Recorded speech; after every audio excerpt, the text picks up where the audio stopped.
Gulf কান্ট্রিগুলোকে ন্যাটোর মতো একটি জোট করতে বলেছেন। শেখ হামাদ সতর্ক করে বলেছেন, হরমুজ প্রণালী ঘিরে যে সংকট তৈরি হয়েছে তা এই যুদ্ধে সবচেয়ে বিপজ্জনক পরিণতি বয়ে আনবে। তিনি ইসরায়েলের প্রধানমন্ত্রী বেনিয়ামিন নেতানিয়াহুর তথাকথিত গ্রেটার ইসরায়েল গঠনের আকাঙ্ক্ষার বিষয়ে সতর্ক করেছেন। আসসালামু আলাইকুম প্রিয় বন্ধুরা, দেশীয় প্রবাসী যে যেখান থেকে দেখছেন প্রত্যেককে শুভেচ্ছা জানাচ্ছি। আমি সাইদুল ইসলাম। ইরান এবং মার্কিন যুক্তরাষ্ট্রের মধ্যে যেই আলাপ আলোচনা, সেই আলাপ আলোচনার মধ্যেই এখন নতুন করে একটা আলোচনা আজকে খুব জোরালোভাবে এসেছে। আল জাজিরাকে দেওয়া কাতারের সাবেক প্রধানমন্ত্রী এবং পররাষ্ট্রমন্ত্রীর একটি সাক্ষাৎকার রীতিমতো হইচই ফেলে দিয়েছে। যদিও আমি আমার যে ভিডিওগুলো যারা দেখেন এবং ফলো করেন, আমি কিন্তু শুরু থেকেই বলে এসেছি যে এবারের যে ইরান যুদ্ধ, এই ইরান এবং মার্কিন যুক্তরাষ্ট্রের যে যুদ্ধ, সেই যুদ্ধ হচ্ছে মূলত বেনিয়ামিন নেতানিয়াহু অর্থাৎ ইসরায়েলের প্রধানমন্ত্রীর একটা ফাঁদ, এবং সেই ফাঁদে পা দিয়েছেন ডোনাল্ড ট্রাম্প। এবং এই যুদ্ধ পুরো মধ্যপ্রাচ্যের ভূ রাজনীতিকে বদলে দিতে পারে, এবং এর ফলে যেই ভূ রাজনীতি তৈরি হবে সেটি আগামী 10, 12, 15 বছর পর্যন্ত কিন্তু এই পরিস্থিতি চলতে পারে, এই যে বদলে যাওয়া পরিস্থিতি। তো সেই বিষয়টা যে কতটা বাস্তব, এবং আমি যেই কথাগুলো বলেছিলাম বিভিন্ন জায়গা থেকে যে ইনফরমেশনগুলো কালেক্ট করে, বিভিন্ন সংবাদ পড়তে পড়তে, বিভিন্ন গবেষণা পড়তে পড়তে আমার কাছে মনে হয়েছে যে বিষয়টা সেদিকে যাচ্ছে। এবং কাতারের সাবেক প্রধানমন্ত্রী এবং পররাষ্ট্রমন্ত্রী, তিনি খুবই একজন ঝানু ডিপ্লোম্যাট, তিনি আজকে আল জাজিরাকে একটি খুব খোলামেলা সাক্ষাৎকার দিয়েছেন, এবং সেই সাক্ষাৎকারে তিনি কিন্তু এই কথাটাই বলেছেন যে মার্কিন যুক্তরাষ্ট্র এবং ডোনাল্ড ট্রাম্প বেসিক্যালি নেতানিয়াহুর ফাঁদে পড়েছে। নেতানিয়াহু তাকে ভুল তথ্য দিয়ে এই যে বলেছে যে ভ্রান্ত ধারণার ফাঁদে ওয়াশিংটন, ইরান যুদ্ধের পরিণতি নিয়ে আর কি সতর্কবার্তা দিলেন কাতারের প্রধানমন্ত্রী। এটি হচ্ছে প্রথম আলো শিরোনাম করেছে আল জাজিরার যে সাক্ষাৎকার, সেই সাক্ষাৎকারটি থেকে।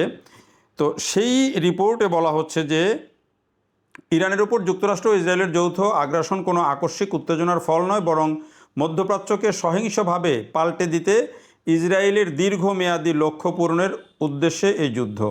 আল জাজিরাকে দেওয়া এক সাক্ষাৎকারে এসব কথা বলেছেন কাতারের প্রধানমন্ত্রী ও পররাষ্ট্রমন্ত্রী Sheikh Hamad bin Jassim Al Thani.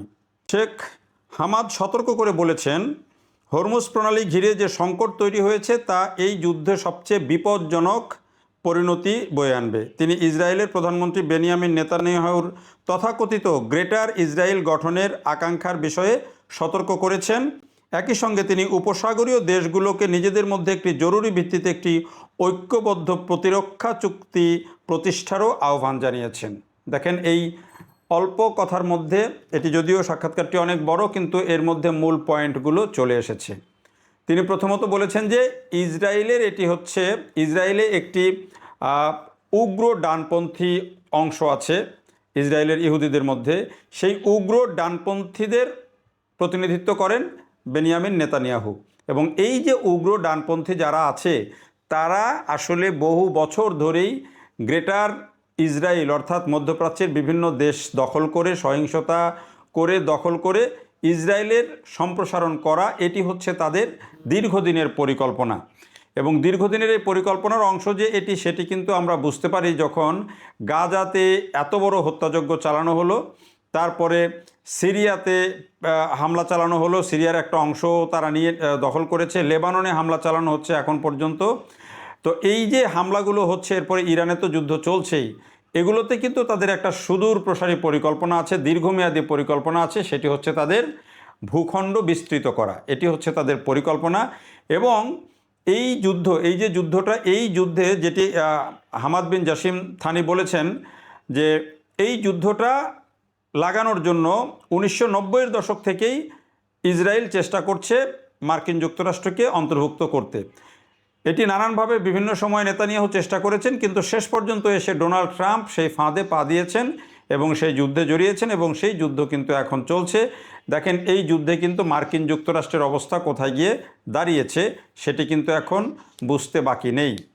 ফলে এই যুদ্ধের যে অবশ্যম্ভাবী কিছু ফলাফল ঘটতে যাচ্ছে, সেটি এই ডিপ্লোম্যাট এবং এই যে সাবেক প্রধানমন্ত্রী কাতারের তিনি ব্যাখ্যা করেছেন, এবং এটি বুঝতে পেরেই তিনি বলেছেন যে এই অঞ্চলে একটি শক্তিশালী প্রতিরক্ষা জোট, তিনি বলেছেন যে প্রয়োজন হলে গালফ ন্যাটো মানে গালফ কান্ট্রিগুলোকে ন্যাটোর মতো একটি জোট করতে বলেছেন, যাতে করে এই যে পরিস্থিতি তৈরি হয়েছে, এখানে নিরাপত্তার যে শঙ্কা তৈরি হচ্ছে সেই শঙ্কা যেন না থাকে। এখানে তিনি তুরস্ক, পাকিস্তান, সৌদি আরবকে ইনক্লুড করার কথা বলেছেন এবং সৌদি আরবকে এখানে প্রাধান্য দিয়েই এই জোটটা করার কথা বলেছেন।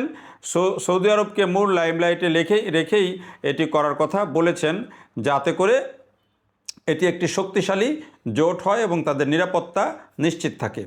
ইরানকেও এখানে কিন্তু শুরু থেকে তিনি যেই বিষয়টাতে গুরুত্ব দিয়ে বলেছেন যে যখন ওমানে ইরান এবং যুক্তরাষ্ট্রের মধ্যে আলোচনা চলছিল, ওই আলোচনাটা যদি আরও 1-2 সপ্তাহ দীর্ঘায়িত করা যেত তাহলে কিন্তু এই যুদ্ধটা হতো না এবং যুদ্ধ পরিস্থিতি কিন্তু তৈরি হতো না, এবং এই পরিস্থিতি তৈরি হতো না। কিন্তু নেতানিয়াহু ট্রাম্পকে প্ররোচিত করে ঠিকই ওই আলোচনার মধ্যেই কিন্তু যুদ্ধে নিয়ে এসেছেন এবং সেই যুদ্ধটা শুরু হলো, এবং যার ফলাফল আজকে গোটা বিশ্ব ভোগ করছে। তিনি যেটি বলতে চাইছেন, তিনি আরও অনেক বিষয়ে খোলামেলা কথা বলেছেন।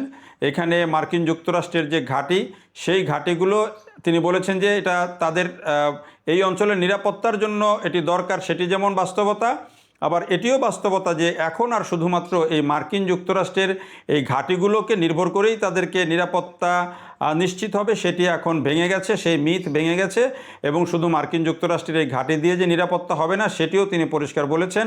তিনি বলেছেন যে এখন চীন, রাশিয়া এরাও কিন্তু নিরাপত্তার ক্ষেত্রে একটা বড় বিষয়, ফলে শুধুমাত্র মার্কিন যুক্তরাষ্ট্রের এই ঘাঁটি ভবিষ্যতে এককভাবে এই অঞ্চলে থেকে যাবে সেটার ব্যাপারেও কিন্তু তার প্রশ্ন আছে, এবং সেই প্রশ্ন তিনি রেখেছেন যে আসলেই এই ঘাঁটিগুলো এখন আগের মতো আর মধ্যপ্রাচ্যের দেশগুলোতে থাকার প্রয়োজন আছে কিনা। একই সাথে তিনি এটিও বলেছেন যে মধ্যপ্রাচ্যের দেশগুলোর বরং নিজেদের নিরাপত্তা, নিজেদের অঞ্চলের এবং নিজেদের দেশের নিরাপত্তার জন্য নিজেদের উপরে বেশি নির্ভর করা প্রয়োজন এবং নিজেদের নিরাপত্তা নিজেদেরকেই তৈরি করার প্রয়োজন, সেটি তিনি বলেছেন। তার এই কথার মধ্যেও কিন্তু একটা ইঙ্গিত আছে। এতদিন তো এই দেশগুলো কুয়েত, কাতার, বাহরাইন, সৌদি আরব, সংযুক্ত আরব আমিরাত সবাই কিন্তু মার্কিন যুক্তরাষ্ট্র এবং তার যে এলাই, তার যে মিত্ররা, তাদের সেই সব দেশ থেকেই কিন্তু বিভিন্ন প্রতিরক্ষা সরঞ্জাম কিনেছেন, তাদের আকাশ প্রতিরক্ষা ব্যবস্থা, তাদের যে অন্যান্য যেই প্রতিরক্ষা ব্যবস্থা সেগুলো কিন্তু এই দেশগুলো থেকে কিনেছেন। এখন কাতারের এই সাবেক প্রধানমন্ত্রীর এই বক্তব্যে বোঝা যায় যে শুধু ওই মার্কিন যুক্তরাষ্ট্রের অস্ত্রের উপর নির্ভর করলে হবে না, হয়তো ভবিষ্যতে চীন, রাশিয়া এদের উপরেও নির্ভর করতে হতে পারে, এবং সেই ইঙ্গিতটা কিন্তু তিনি দিয়েছেন এবং বলেছেন যে নিজেদেরকে নিজের শক্তিশালী করা, যেমনটা ইরান করেছে, খুব পরিষ্কার উদাহরণ তো তাদের সামনে আছেই। এবং তিনি বলেছেন যে ইরান এখানে থ্রেট নয়। অনেকেই বলতে চান যে ইরান এখানে থ্রেট, কিন্তু তিনি বলেছেন ইরান এখানে থ্রেট নয়, ইরানকে সাথে নিয়েই এখানে একটি শক্তিশালী জোট করার কথা তিনি বলেছেন, এবং সবার এখানে একটা শক্তিশালী অবস্থান থাকবে, আইনগতভাবে সবাই আইন এখানে সমানভাবে মেনে চলতে বাধ্য থাকবে, সেই বিষয়গুলো এনশিওর করেই এখানে একটি নিরাপত্তা জোট করার কথা তিনি প্রস্তাব করেছেন। এবং আগামী দিনে হয়তো দেখা যাবে যে মধ্যপ্রাচ্যে তেমন একটা কিছুই ঘটতে যাচ্ছে। এখন সেই জোট একটা হবে নাকি দুইটা হবে, এইটা নির্ভর করছে যে আসলে মধ্যপ্রাচ্যের দেশগুলো নিজেদের মধ্যে কতটা ঐক্য ধরে রাখতে পারছে বা ঐক্য তৈরি করতে পারছে। যেই কথাটি এই কাতারের সাবেক প্রধানমন্ত্রী তিনি বলেছেন যে এই অঞ্চলের সবচেয়ে বড় এখন দরকার হচ্ছে এই দেশগুলোর মধ্যে, গালফ কান্ট্রিগুলোর মধ্যে একটা শক্তিশালী ঐক্য, শুধু ঐক্য নয়, শক্তিশালী ঐক্য। তো সেই ঐক্য যদি তৈরি হয় এবং মধ্যপ্রাচ্যের দেশগুলো যদি নিজেরা কোনো একটা শক্তিশালী জোট সত্যিই তৈরি করতে পারে, তাহলে কিন্তু এখানে মার্কিন যুক্তরাষ্ট্রের দীর্ঘদিনের যে এই প্রভাব এবং ইসরায়েলের এই যে আগ্রাসন এবং এই যে ইসরায়েল এবং ইহুদিদের যে সম্প্রসারণ করার যে পরিকল্পনা, সেটিকে ঠেকানো যাবে, এটি তিনি বলতে চেয়েছেন। আর সবশেষ যেটি যে ট্রাম্প এখন খবরে যেটি আসছে যে ট্রাম্প বলেছেন যে যুদ্ধবিরতি এখন আইসিইউতে চলে গেছে, তার মানে হচ্ছে যে নতুন কোনো কিছুর ইঙ্গিত তিনি দিচ্ছেন, হয়তো নতুন করে আবার সংঘাত শুরু হতে পারে এমন কিছুর ইঙ্গিত দিচ্ছেন। যদিও অনেক সমর বিশেষজ্ঞ বলছেন সেই সম্ভাবনা এখন আর নেই আগের মতো করে জোরালোভাবে যুদ্ধ শুরু করার। দেখার জন্য সবাইকে অনেক ধন্যবাদ।